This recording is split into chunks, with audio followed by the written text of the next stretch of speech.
시청자 여러분은 대한민국이 OECD 국가 중에 자살률 몇 위라고 생각하십니까? 안타깝게도 대한민국은 13년째 연속으로 1위를 기록하고 있는데요.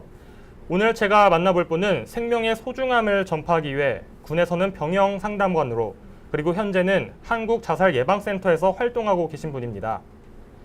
오늘 기자가 만난 사람들, 한국자살예방센터 정택수 센터장 만나 자세한 얘기 들어봅니다.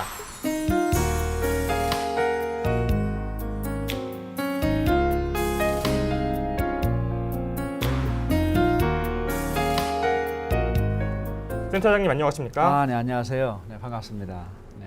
대한민국이 OECD 국가 중에 13년째 연속으로 자살률이 1위라고 합니다. 네. 도대체 이렇게 자살률이 높은 이유가 뭡니까? 네, 우리나라는 과거 70년도부터 정말 못 살고 힘들었는데 지금 이후에는 정말 우리 선진국 대열에 들어서면서 모든 어떤 빈부격차, 양극화 현상, 또 어떤 직장 내 스트레스 이런 것들이 좀 가중되고 있고요.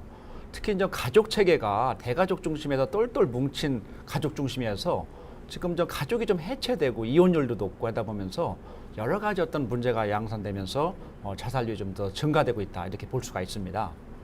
그러면 이 자살률을 예방할 수 있는 방법도 있을 것 같은데 방법이 있다면 어떤 방법이 있을까요? 네, 자살 예방을 위해서 어떤 물질적인 풍요보다는 정신적인 마음에 대한 어떤 자존감을 좀 향상시키고 또 없지만 서로 나누고 또 존중하고 배려하는 이런 어떤 마음의 건강, 정신 건강의 중요성이 정말 중요하다 이렇게 생각이 좀 듭니다.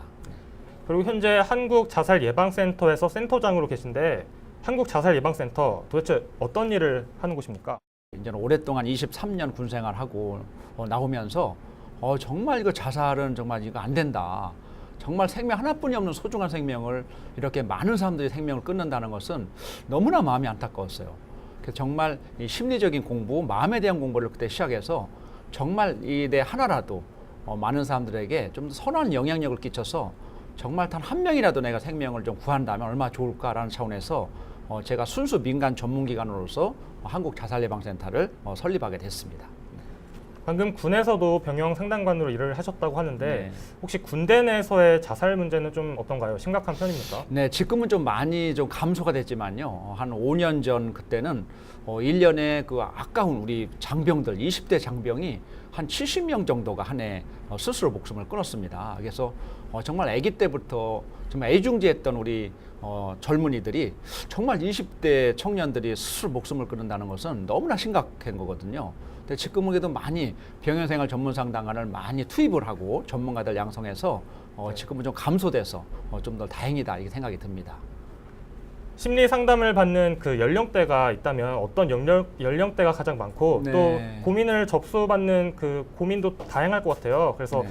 어떤 고민들이 주로 있는지 한번 설명을 해주시겠어요? 네네, 주로 정말 초등학교 4, 5, 6학년부터 어르신들까지 다양한 사람들이 그들의 문제를 많이 호소하고 있습니다. 주로 청소년들은 학업에 대한 문제, 공부가 너무 힘들다, 또 엄마 아빠가 너무 나한테 푸싱을 가한다, 뭐 이런 것들이고요. 또 20, 30대 청년들은 실업 문제, 취업이 안 돼서 정말 힘들어요 라는 그런 문제들.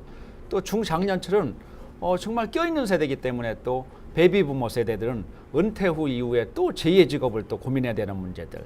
또 노인들은 노인의 4가지 고통들, 뭐 정말 외롭고 힘들고 경제적 어려움, 또 노인성 질병, 역할 상실, 뭐 이런 것들이 각각 다 어떤 연령층별로 이게 호소하고 있다 이렇게 볼 수 있습니다. 네.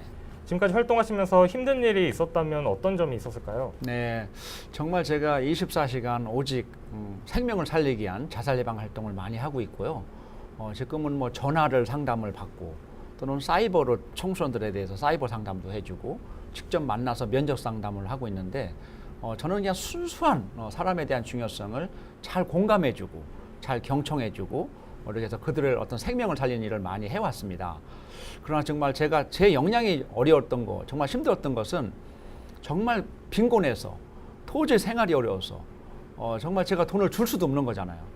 빈곤층들에 대해서 그들 제가 어떻게 경제적으로 제가 도와줄까 그런 게 굉장히 제가 좀 난감하고 힘들었던 기억들이 있습니다.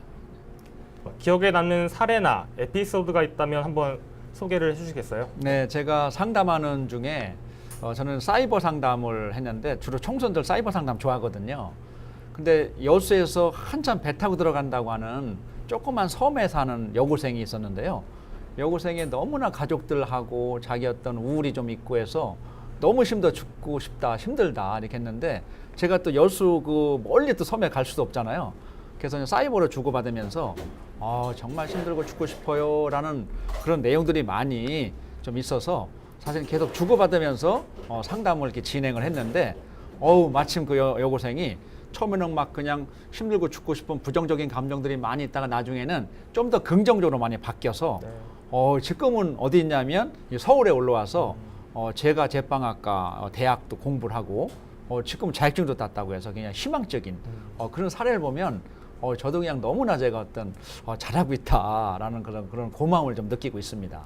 센터장님 이제 앞으로의 개인적인 계획이나 그리고 우리 한국자살예방센터가 나아가야 방향에 대해서 좀 궁금하거든요. 네. 좀 이렇게 계획하신 계획이 있다면 좀 말씀을 해주시겠어요? 네, 저는 오직 이 한 가지 생명 살리는 일에 앞으로도 계속 할 거고요. 저희 사명감으로 생각합니다. 그래서 정말 힘들고 어려운 사람들에게 정말 따뜻하게 좀 공감해주고 잘 들어주고 이렇게 하면서 대한민국이 게이트키퍼 역할, 생명 지킴이 역할을 통해서 우리 모두가 정말 전 국민이 우리 자살은 남의 문제가 아니다.